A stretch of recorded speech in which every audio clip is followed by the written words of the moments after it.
बिहार विधानसभा का चुनाव तो 2025 में होने वाला है, लेकिन इसको लेकर बिहार में सरगर्मी तेज हो गई है।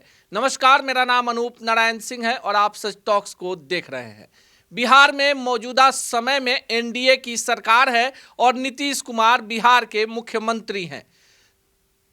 मीडिया सूत्रों से मिल रही जानकारी के अनुसार इसी सप्ताह पटना में एनडीए घटक दलों की महाबैठक होने वाली है और इस बैठक में 243 विधानसभा सीटों पर कौन किस सीट पर चुनाव लड़ेगा, इस पर चर्चा होगी।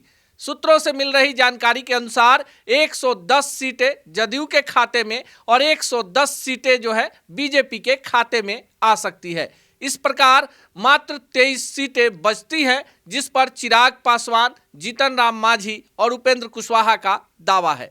पर इस बीच खबर यह भी है कि 30 सीटों से कम सीटें चिराग पासवान को नहीं चाहिए। चिराग पासवान 5 लोकसभा क्षेत्रों में अपने पार्टी को जिताने में सफल रहे हैं और इस हिसाब से उनका दावा है कि एक विधानसभा क्षेत्र जो है वो हर एक इलाके में चाहते हैं, लेकिन जो खबर है उसके अनुसार 15 से 20 सीटें भी चिराग पासवान को मौजूदा समय में मिलना संभव नहीं दिख रहा है। चिराग पासवान का सबसे ज़्यादा दावा वैशाली, हाजीपुर, खगड़िया और जमुई इलाके को लेकर है। साथ ही साथ जहां से उनके पार्टी के सांसद हैं वहां पर तैयारी भी पुरजोर चल रही है। लेकिन खबर है कि नीतीश कुमार और बीजेपी के बड़े नेताओं के बीच बातचीत हो गई है और ऐसे में 110 सीटों पर दोनों पार्टियां चुनाव लड़ेंगी।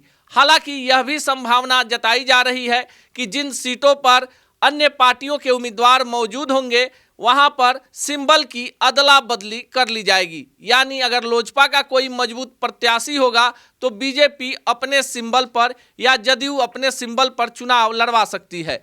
हालांकि इस पर एनडीए का कोई भी बड़ा नेता कुछ बोलने को तैयार नहीं है, पर पटना में पार्टी मुख्यालय में इस बात की चर्चा है कि एक सप्ताह के अंदर जो बैठक होगी उसमें एक एक सीटों की संभावनाएं तलाशी जाएंगी और ऐसे उम्मीदवारों की सूची तैयार की जाएगी जो एनडीए के तरफ से 2025 में विजय पताका फहरा सके।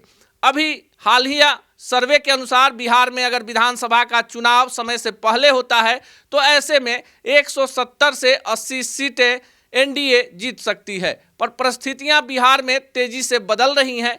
महागठबंधन भी जातीय समीकरण और आरक्षण के मुद्दे को बड़ा हथियार बनाने में लगा हुआ है। बिहार में अपने कील कांठे को दुरुस्त करने में लगे नीतीश कुमार की सबसे बड़ी परेशानी आरक्षण के मुद्दे को लेकर ही है, जिस पर तेजस्वी ने सीधे सीधे वार करना शुरू कर दिया है। बिहार में शराबबंदी कानून, साथ ही साथ बेरोजगारों की फौज भी नीतीश कुमार के लिए बड़े परेशानी का सबब बन सकती है। ऐसे में यह देखना खास होगा कि बिहार के 243 विधानसभा सीटों पर किन किन सीटों पर जदयू की दावेदारी होती है। पर माना जा रहा है कि जिस कॉम्बिनेशन के अनुसार 2005 और 10 में एनडीए में सीटों का बंटवारा हुआ था, उसी कॉम्बिनेशन के आधार पर इस बार भी बंटवारा होगा। सबसे ज़्यादा जोर मध्य बिहार और उत्तर बिहार की सीटों पर होगा, जहां जदयू और भाजपा में आमने सामने की लड़ाई रही है। ऐसे में चिराग पासवान तीसरी ऐसी पार्टी होंगे जिनको एनडीए में बड़ी तरजीह मिल सकती है। पर उपेंद्र कुशवाहा की पार्टी ने भी 20 से कम सीटों पर चुनाव नहीं लड़ने का पहले ही फैसला कर लिया है। ऐसे में एनडीए के लिए सीटों का बंटवारा इतना आसान नहीं होगा, लेकिन इसी सप्ताह जब एनडीए के तमाम बड़े नेता पटना में बैठेंगे तो एक रूपरेखा तो जरूर तैयार हो जाएगी कि कौन सी पार्टी किन सीटों पर चुनाव लड़ेगी। मौजूदा बिहार विधानसभा में बीजेपी एनडीए में सबसे बड़ा घटक दल है और दूसरे स्थान पर जदयू है। तीसरे नंबर पर जीतन राम मांझी हैं और उपेंद्र कुशवाहा तथा चिराग पासवान के खाते में एक भी विधायक नहीं है। ऐसे में जो निर्दलीय विधायक चुनाव जीत कर आए हैं उनका भी रुझान जदयू के तरफ है, चाहे रुपौली के शंकर सिंह हो या फिर जमुई के चकाई से जीते सुमित कुमार सिंह। इन दो लोगों को भी इसी में सेटल किया जाना है। साथ ही साथ कई बड़े दिग्गज भी एनडीए की तरफ ललचाई निगाहों से देख रहे हैं। खबर है कि 20 से ज़्यादा आरजेडी के विधायक भी जिनका टिकट कटना संभव है वो जदयू या भाजपा में शामिल हो सकते हैं। पर क्या एनडीए में सीटों का बंटवारा इतना आसान साबित होगा? क्या चुनाव के पहले ही भगदड़ की स्थिति नहीं होगी? क्या नीतीश कुमार के चेहरे पर एनडीए के तमाम नेता सहमत हो जाएंगे? इन सवालों का जवाब तो एक सप्ताह बाद ही मिल पाएगा। इसी तरह की तमाम खबरों के लिए देखते रहिए सच टॉक्स को।